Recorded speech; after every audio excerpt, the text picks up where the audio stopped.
He settled into his seat in first class with quiet ease. Ticket ready, posture respectful, eyes low. Dressed in a charcoal hoodie, clean white sneakers, and straight-fit jeans, Owen moved like someone who didn't want to be noticed. And for a moment, he wasn't. Not by the suited passengers. Not by the stewardess gliding past with her cart, until she stopped. She paused, then stared, and just loud enough for half the cabin to hear, she said, "Sir, I'm going to need you to move." Heads turned, conversations dimmed. "You're not supposed to be here," she continued, voice clipped with assumption. "This seat is for first class." Owen blinked. "I am in first class." She narrowed her eyes. "Let me see your ticket." He handed it over without a word. She snatched it from his fingers, scanned it, scoffed. "This has to be a mistake." Owen kept his voice level. "It's not. Are you flying with a parent?" "No." "So you're flying alone? In this section?" she said, eyes sharp. Owen didn't respond. He didn't need to. Her tone hardened. "You need to move. Now." He remained still.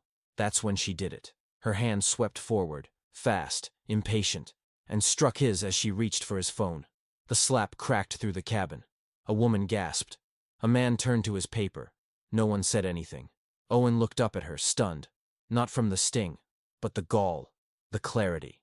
He stood, slowly, silently, picked up his bag, pulled his hood over his head, and walked. The aisle was long. Every seat a tunnel of stairs.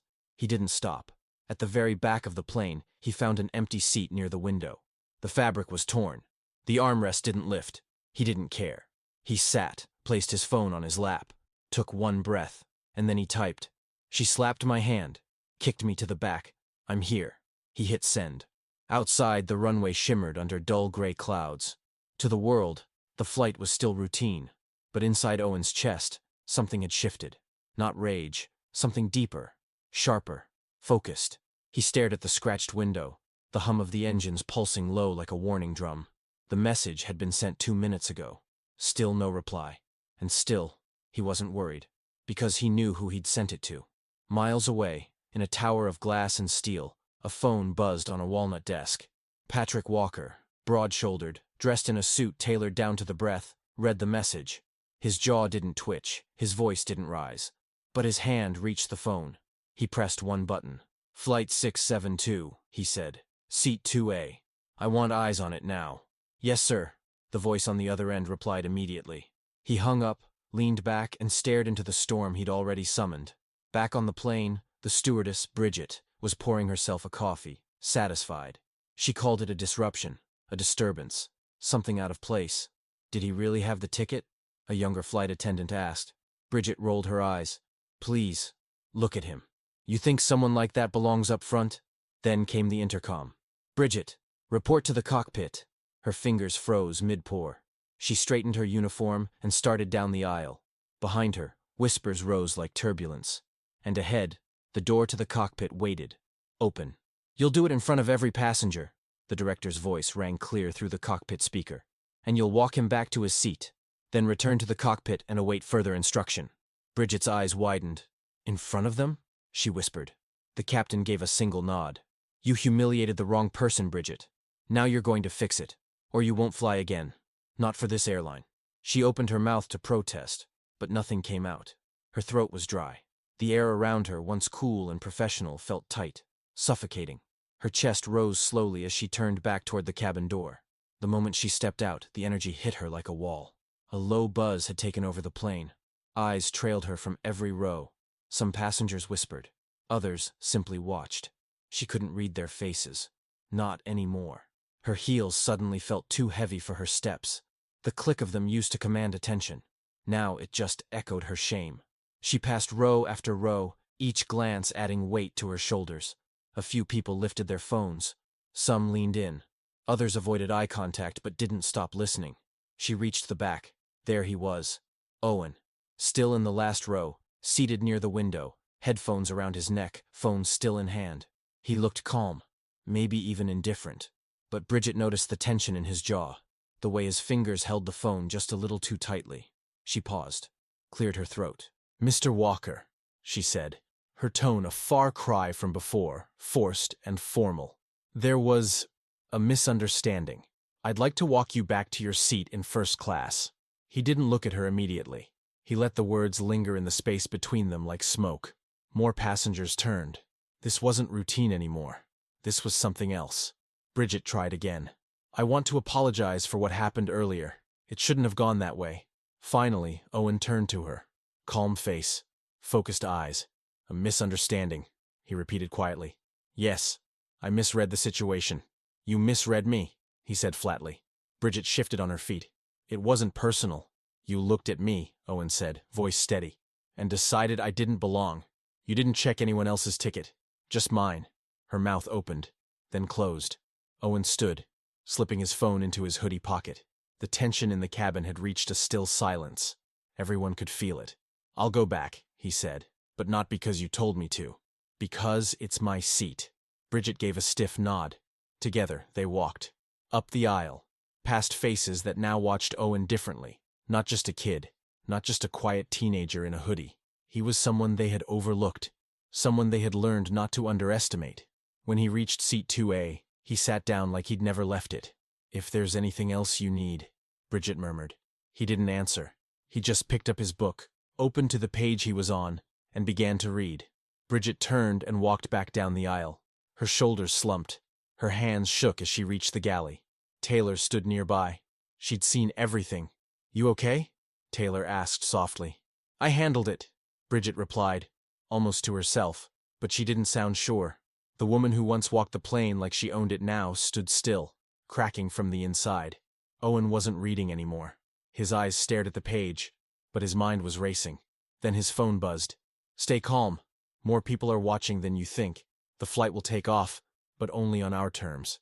His lips didn't smile, but they shifted, just slightly. He replied. She apologized. In front of everyone. But she still doesn't get it. The answer came fast. She will. All eyes were watching now, but not with judgment, not with pity. Just silence. Heavy and focused. And in seat 2A, Owen leaned back, closed his eyes, and let that silence stretch wide. He let her feel it, the weight of being pushed to the margins of something she thought she ran. The plane hadn't left the gate, but the unraveling had already begun. Bridget stood near the galley, spine pressed to the wall as if it might hold her up. Her chest rose in shallow pulls, the hum of the cabin almost drowned beneath the pounding in her ears. She had walked 1,000 aisles, given 1,000 orders. But now, she didn't feel like the person who had once owned that walk. Her mind scrambled for excuses. She was just doing her job, following instinct, protecting the cabin. But deep down, she knew better. This wasn't instinct. This was something else. Something colder. Something she'd gotten away with before. Only not this time. Taylor appeared beside her, eyes steady. She handed her a folded paper, saying nothing. Bridget opened it with shaking hands.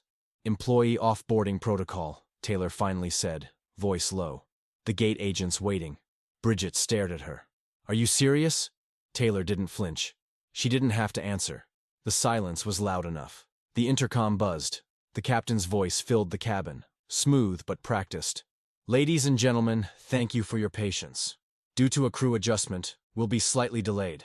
Please remain seated as we finalize arrangements. We'll be moving shortly. It was vague on purpose, but passengers were smart. The whispers had already started. Eyes began scanning again, every head turning toward the galley like gravity was pulling their gaze. Bridget felt it, the shift, the loss. Her authority had dissolved mid-air. With trembling fingers, she signed the form. Her name, once tied to structure and seniority, now felt foreign. Shaky ink on a page that sealed her exit. She smoothed her uniform, lifted her chin, and began her final walk. The first-class curtain was open. Passengers were waiting. Some curious, others guarded. A few openly satisfied. They'd seen what she'd done. Now they were seeing the cost. Owen sat still, earbuds resting in his lap, his hands calm. He didn't look smug. He didn't even look angry. Just focused, present. Bridget glanced at him, and in that moment, she saw the truth. It wasn't his father's wealth or power that had changed the course of this flight. It was Owen's stillness, his restraint. He had let her fall on her own. She looked away. Her steps carried her past his row, past every watchful face, past the curtain, past her career. At the aircraft door, a uniformed officer waited alongside a woman in a blazer holding a clipboard. Neither said a word. Bridget stepped off. The door sealed behind her with a final hiss. Inside, the energy shifted again, like something had broken loose. People exhaled. A woman near the front glanced at Owen with quiet reflection. A man leaned back, eyes lingering on the boy who hadn't raised his voice, but had stirred the cabin like turbulence. Owen adjusted his seatbelt and picked up his book again. But he wasn't reading. He was still processing. Behind the strength was something else. A layer built from years of being doubted, dismissed, silently categorized. It wasn't the slap that lingered. It was the humiliation. His phone buzzed. The footage is out. News outlets are calling. You made your point. Let me handle the rest. Owen stared at the screen, then replied, She's gone. But I don't think she understands why. She will. Not because she was punished, but because the world saw it happen. The final door locked. The engines roared to life. Owen leaned back again, surrounded by first-class travelers who had once looked through him, now unable to stop thinking about him. He hadn't raised his voice. He hadn't made a scene, but he had changed everything. Inside the cabin, something still lingered. It wasn't turbulence. It was tension. Quiet, invisible, but shared. Everyone had returned to their seats, resumed their reading, or scrolled through phones. But the rhythm of a normal flight hadn't returned. Eyes kept drifting to seat 2A, where Owen sat like stone, still, silent, head tilted toward the window. From a distance, he looked detached. But inside, his thoughts flickered fast. He didn't want this attention. Never had. But silence, he'd learned, sometimes made space for injustice to grow. And today, he couldn't let that happen. The slap was nothing on its own. It was the story underneath it. The assumption that he didn't belong. That someone like him couldn't sit where power usually rested. The silence in the cabin when it happened had screamed louder than words ever could. The plane lifted off. City lights below turned to gold smears. Owen rested his forehead lightly against the cool glass and watched the runway disappear. Taylor came by with the drink cart, her steps soft. When she reached Owen, she paused slightly. "Anything I can get you?" she asked. He looked up. "No, thank you." She hesitated, then leaned in just a bit. "You didn't deserve that," she whispered. His eyes softened for a split second. "Thanks." She moved on. Just that moment, a shared glance, a quiet truth, meant something. Across the aisle, the man in the gray blazer refreshed his screen. A headline blinked back. "Teen removed from first class. Turns out, he's the owner's son." Underneath, a grainy image of Bridget standing over Owen mid-confrontation. Comments poured in. "He handled that better than I would have. This is why representation matters. The fact that she hit him and thought she was right? Unreal. Respect to the kid. Calm power." The man looked over at Owen again. Not with pity this time, but with quiet respect. In the galley, Taylor leaned against the counter, scrolling the same story. Bridget's name wasn't mentioned yet, but everyone knew. Melissa joined her, whispering, "You think she'll try to fight it?" Taylor didn't answer at first. Then, she'd have to admit what she did first. That was the part no one liked to say aloud. Owen reopened his book, but didn't read. The words blurred. His phone buzzed again. A message from his dad. "HR has launched an internal review. They'll ask for a full statement. I'll handle it. Rest. This may go bigger than expected." Owen typed one line back. "Let it. Maybe that's the only way it changes." He put the phone down, hands folded in his lap. His thoughts. Steady. A few rows behind, someone whispered, "They didn't even check his ticket. Can you believe that?" Her friend replied, "I can." Sadly. The video had hit 20,000 views in under an hour. By now, 80,000. And counting. People weren't watching for drama. They were watching because they'd seen themselves in the silence. In the moment, no one stood. In the way a teenager walked quietly to the back of a plane, shoulders low, head down, and somehow changed everything. Owen's image was everywhere. Not because of what he said, because of what he didn't. In the cockpit, the captain received another update. "Incident under executive review. Recommend media silence. Await next instruction." He wasn't surprised. This wasn't just a flight delay anymore. This was a mirror being held up, and people were looking. In the galley, Taylor watched her reflection in the metal panel behind the drink trays. Owen hadn't raised his voice. He hadn't demanded anything. But somehow, he had created the kind of disruption no one could ignore. Melissa sighed beside her. "It was the way he sat there," she said. "Like truth didn't need volume. Just space."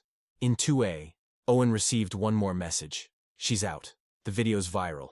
The world's watching. Owen replied, good. Maybe now they'll start listening.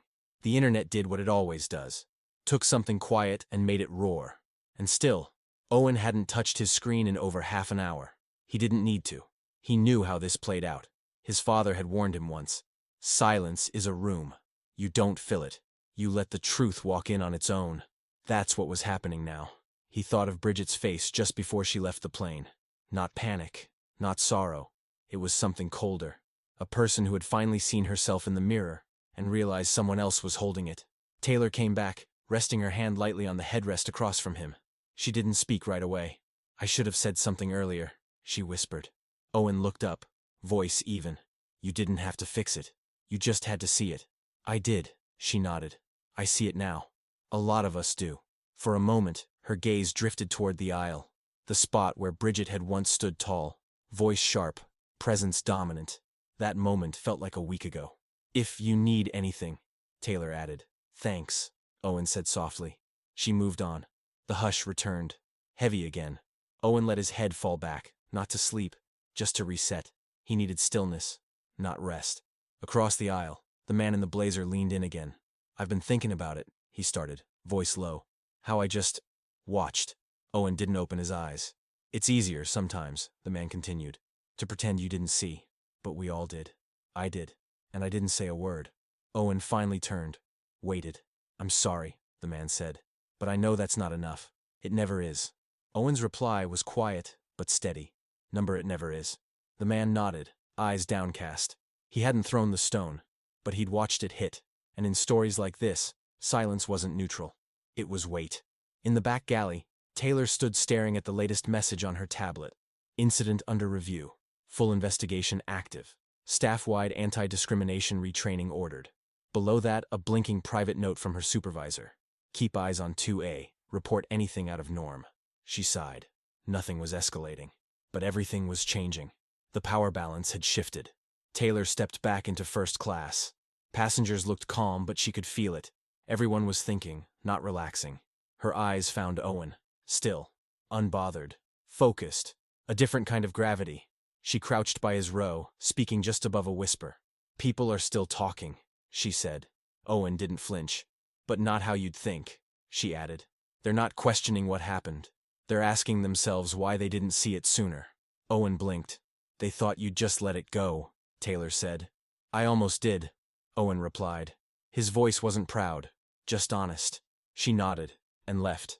The cabin dimmed as evening settled above the clouds. No turbulence, just reflection. Most passengers had closed their eyes, but sleep hadn't come. Not really. The ones who once looked away were now looking inward. Silently, uncomfortably. Owen hadn't spoken in nearly an hour. His phone buzzed, face down on the tray table. He didn't check it. The soda beside it remained untouched. 2 rows behind him, a whispered conversation. That's him. Are you sure? I'd sue. Owen heard it. All of it. But his face didn't change. He picked up the phone. A new message from his father. Public statement drafted. She's under full review. Your name's trending. A second later. I'll handle the press. You just breathe. Owen replied. I don't want attention. I know, his dad wrote back. But sometimes, the truth doesn't need permission to speak. Across the aisle, the man in the blazer spoke again. We talk about bias in corporate workshops, he said, quieter now. But seeing it, it hits different. Owen gave a small nod. It always does up close. I didn't think I'd be one of the quiet ones, the man said. You weren't the only one, Owen replied. Doesn't make it right. Number it doesn't. Their voices faded. At the front of the plane, Taylor reviewed a new directive. All incidents involving cabin conduct are now logged. Mandatory debrief on landing. She exhaled. Back in 2A, Owen scrolled briefly. Dozens of missed calls. Articles. Hashtags. Then, footsteps. A woman in a white blazer leaned slightly toward him. Can I say something? She asked. Owen turned. You just did. She gave a sheepish smile. Right. I've been watching. And you handled yourself better than most adults I've ever seen. Owen waited. I didn't stand up either, she added. I heard it all, the woman in the white blazer said, her voice hushed. Her words, your face. I saw it happen and told myself it wasn't my place. She looked down, then back up. But it was. It always is. Owen didn't raise an eyebrow, just replied gently. Silence protects the one yelling. She nodded. Not anymore. No grand gesture, no applause. Just truth, the kind Owen had always valued most. 2 rows back, the man in the navy tie opened his laptop. But this time, it wasn't for work. He typed, "Today I watched a teenager in a hoodie command more respect without speaking than most CEOs do behind podiums. I saw bias. I saw silence. I saw grace hold its ground. That kind of leadership isn't trained. It's lived." He hit post. In the galley, Taylor finalized her incident report. Nothing routine about it this time.